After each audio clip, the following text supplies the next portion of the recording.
are listening to Star Podcast. I am Dr. Santosh Kumar, consultant neurologist at Star Hospital, Nanakramguda. Today we are going to discuss about dementia, and most common is Alzheimer's disease.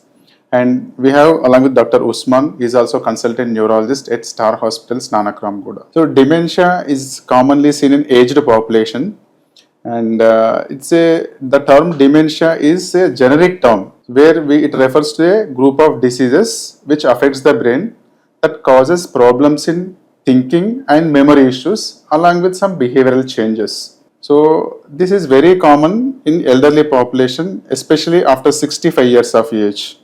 The incidence in India is around 7.4% of the population will be affected by this type of issues, and in India almost 90 lakh individuals, that is it goes to 78% of 65 plus aged population.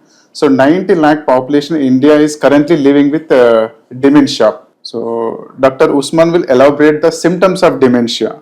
Yeah. So there are different symptoms of dementia that will help us to recognize how to identify a person suffering with dementia. So first is they will develop the memory disturbance or thinking problems, and they will have difficulty in speaking. Like they will find difficulty in finding a right word while speaking, and difficulty in writing, and difficulty in understanding the speech. They will also have difficulty in performing certain tasks like paying the bills or maintaining the check balance, and also they have difficulty in attention, and also orientation to time and place will be impaired in these people, and they will have difficulty in reasoning, and sometimes these people will get lost in the familiar places. And as the disease advances, in the advanced dementia, people will develop episodes of anger and aggression, and also they will become dependent on the attendants for the daily living activities such as brushing, bathing, dressing, and all these activities they may be dependent on the attendants.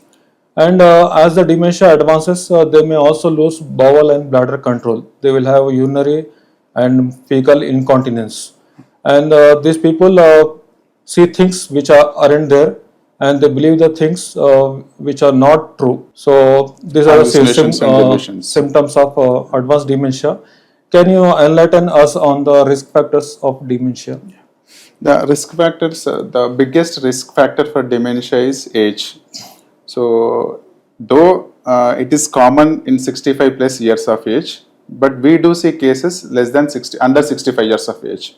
But once you cross 65 years of age, the dementia risk of developing dementia doubles every 5 to 6 years. And along with that age, there are other risk factors, like if there is a family history of dementia or genetic tendency.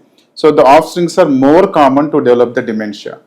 And there are regular routine risk factors like lack of physical activity and uncontrolled blood pressure, sugar, lack of social interactions, and high cholesterol. These are the other risk factors which contributes to the development of the dementia.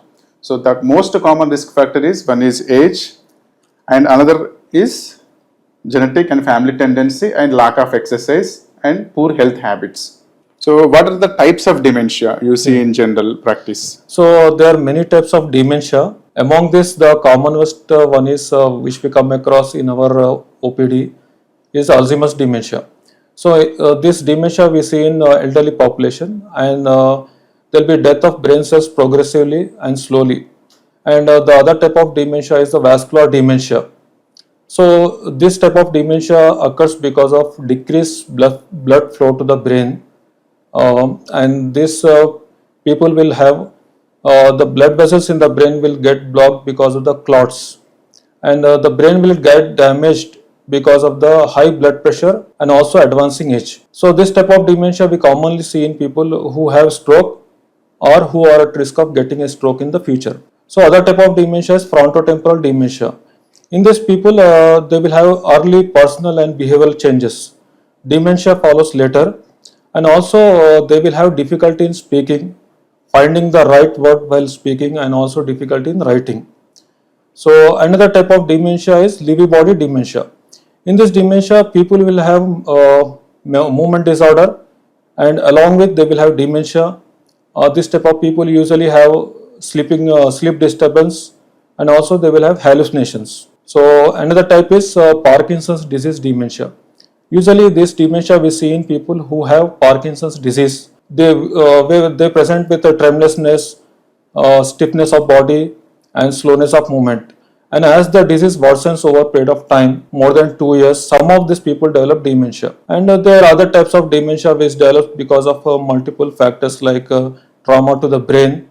And there is separate subset of dementia which is known as rapidly progressive dementia, which we see in people having various metabolic disturbance like thyroid related problems or electrolyte disturbance or autoimmune encephalitis, paraneoplastic encephalitis, or some brain tumor or infection. These are rapidly progressive dementias and they have good treatment. So these are the various types of dementias. So can you tell us when to see a doctor if a person suffers from dementia? Yeah. So if anybody is having or is family member, if they notice any change in their memory levels or their thinking or reasoning, is a time to consult a doctor, especially if they cross 60-65 years of age and they are facing day-to-day problems like in day-to-day activities, then definitely we have to consult a doctor. And is there any diagnostic tests to confirm or exclude the dementia? Yeah. So usually the diagnosis depends on the type of dementia, and when the patient comes to us, we ask questions to find out how much memory disturbance or thinking problem patient is having, and we assess the scores like MMSE score or MoCA score will be there, and depending on that we can know the how much severity of dementia person is suffering with, and we also order some tests like MRI brain or CT scan of the brain, and from this MRI we can exclude the other causes of dementia like tumor or any infection, and we can also know different types of dementia from the MRI scan or CT scan. So, and we do some lab tests apart from this imaging, like routinely we do vitamin B12 levels, thyroid levels, and we do special individualized test based on a particular case. So can you tell? So in general, the diagnosis mainly based on history and the clinical assessment and added with the imaging and lab tests. Yeah. So can you enlighten us on the treatment of dementia? What are the various types of treatment of dementia and various types of dementias? So there are different types of treatments were there for dementia, both pharmacological and non-pharmacological. So the treatment depends on the type of dementia. Suppose if there are reversible causes for dementia like B12 deficiency and thyroid hypothyroidism, sometimes they can present like a dementia. So if you correct the underlying etiology like B12 supplementation and thyroid supplementation, so then people become normal. These are called reversible dementias, but most of them are irreversible dementias like Alzheimer's disease, Dr. Watt was Alzheimer's disease or frontotemporal dementias or Parkinson's disease. So each disease has different type of treatment. For if you see the Alzheimer's disease, so there is no curative treatment, but whatever the medications we give is for the symptom control. Like if there is an anxiety, depression, we can address those symptoms. And if you see the vascular dementias, where there is a strokes, multiple strokes that can lead to the dementia, in those cases, the main focus is to control the blood pressure and to bring the cholesterol levels and sugar levels to as normal as possible to prevent the further brain damage. So, and if you see the Lewy body dementias, the other types of dementias, where mainly focused on the controlling the or improvement in the psychiatric symptoms. So, it depends on the type of dementia we'll treat. So, next is like these people of dementia are at risk of falling frequently. Yes. So, we should concentrate and focus how to make them safe. So usually they will have recurrent falls. In this case, we have to see that in the home there should be rug should not be loose. That is, mat should be well tucked, and doormats should be have anti-skid precautions. Washroom should have railings to prevent falls, and the pathways, particularly walkways, should be well lit. And we should keep these loose wirings and cords well tugged, and the patient should be provided with loose and comfortable clothes and shoes, which can be easily they can wear easily and they can remove easily, comfortably.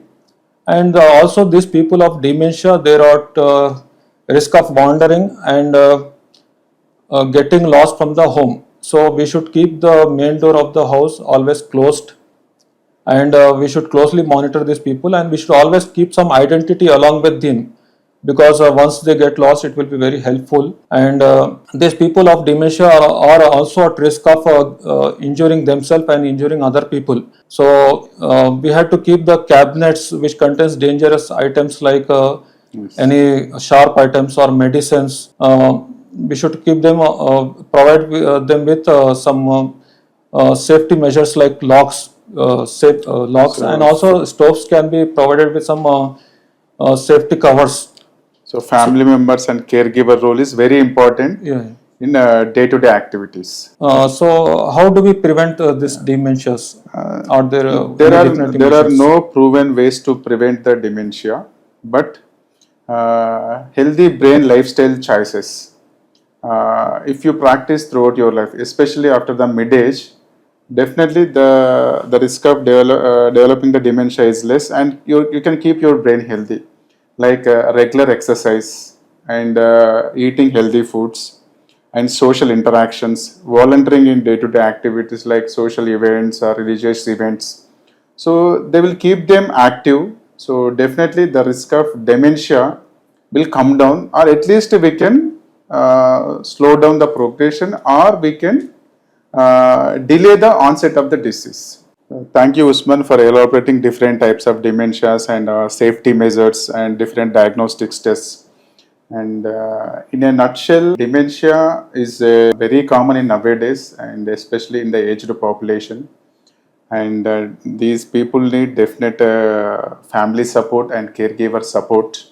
And if any person in their family or in the close relative is having these symptoms like memory issues, problem solving issues, or thinking, reasoning, many people think that this is a normal aging process. But if these problems is affecting their day-to-day activities, so it's the time for them to take to the doctor, because many we see in our OPDs, they think that it's a normal aging process. So by that time they come to the doctor, so they will have the moderately severe or severe dementias.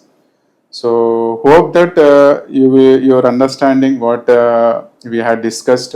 So try to catch this patient as early as possible and get to your doctor. What do you say, Dr. Usman? Yeah, as we have discussed, so not we should remember that not every memory disturbance is a dementia.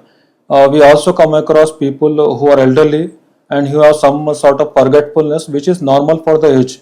This we have to keep in mind, and whenever anyone of in our family or any friend of us develops dementia, we have to immediately consult the doctor, because there are some types of dementia which can be treated.